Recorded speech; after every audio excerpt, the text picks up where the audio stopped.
our next hero and the final hero of the 1970s decade. He started playing in the mid-1950s, played with toys, mainly plastic soldiers, some metal soldiers.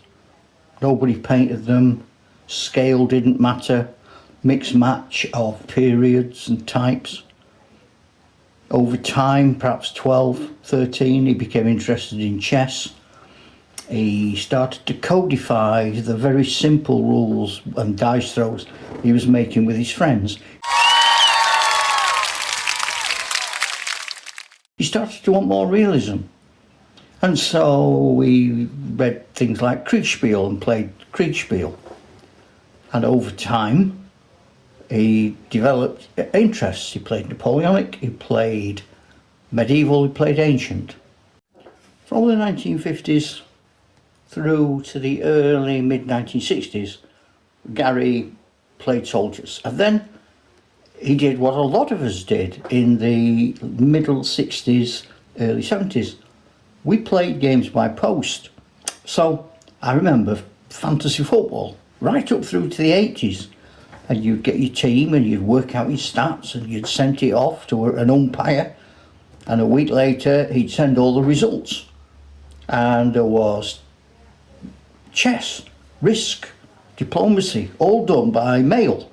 And there were war games done by mail. And that's where Gary learnt that you've got to be clear in your thinking. You can't send a random letter around America if it's not clear, because the person you send it to is not going to understand what you're talking about. And so he began to understand the clarity of expressing your orders. He began to understand the importance of a world order where everyone bought into the same world order, which leads us slowly but surely into Dungeons and Dragons. A big change happens for Gary when he moves to Wisconsin. It was during this period that he met a friend of his called Jeff Perren, P-E-R-R-E-N. And he and Jeff are really now cemented their love of medieval games. And they wanted them to be unit tight, they wanted them to be fast moving, they wanted them to be innovative and imaginative. Now, you can see what's coming next as we grow through those late 60s into 1970 period. Jeff Perren already had a set of rules. Gary took them and he tightened them up and trimmed them a bit and made them probably sort of more fit for general purpose. They finally published their medieval rules in 1971 and they are called Chainmail. And they've got clearly defined unit, growth and organisation. They've got clearly defined morale and command. They've got clearly defined ranges.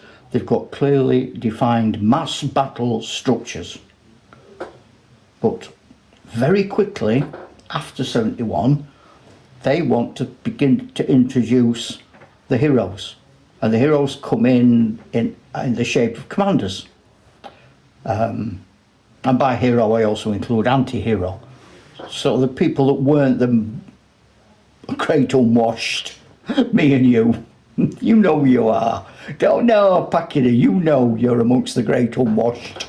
All with things flies around your head, stuff all over you. And then this chap rides past like, with a big hat, with a massive feather in it like that. And he's all shiny. He smells of lavenders. So, I digress. That bloke riding past put me right off my stride, he did. I noticed what a big sword he had, and I looked at my stick.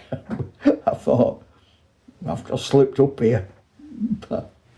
That's not even my good stick. I brought a second good stick. I didn't want to waste my good stick.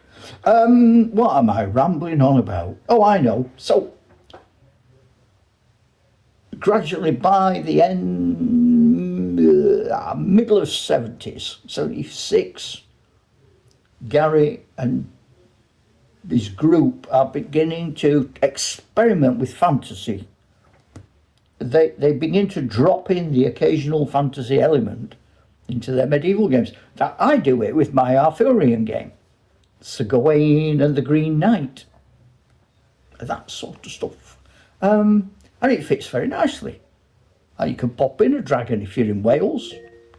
This is a reminder. £9 pills. This is a reminder. This is a reminder. Try 5 pills. Because the combat system in chainmail has a very unique element for the time, it's something very common now, it lent itself to the development of the way Dungeons and Dragons grew. This is crucial. If you take nothing else from this video, take this, right? Chainmail has man-to-man fighting. So you put 2 figures in base contact, then you look at the weapons and you look at the armour and you do modifications about the 2. You throw dice, you calculate the effects of the weapons, the effects of the armour and shields. And then if there's any damage or injuries that carry on, you make a note and they are applied to that figure into the future of the battle. That is the birth of Dungeons and Dragons, but nobody's calling it that yet. And on that note, I am not going to finish this. A cliffhanger.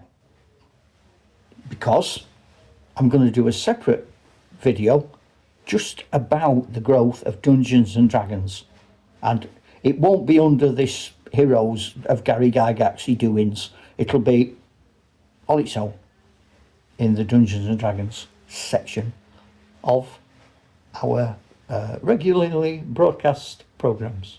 And so for now, children, this is Uncle Galen wishing you all a lovely, very good night.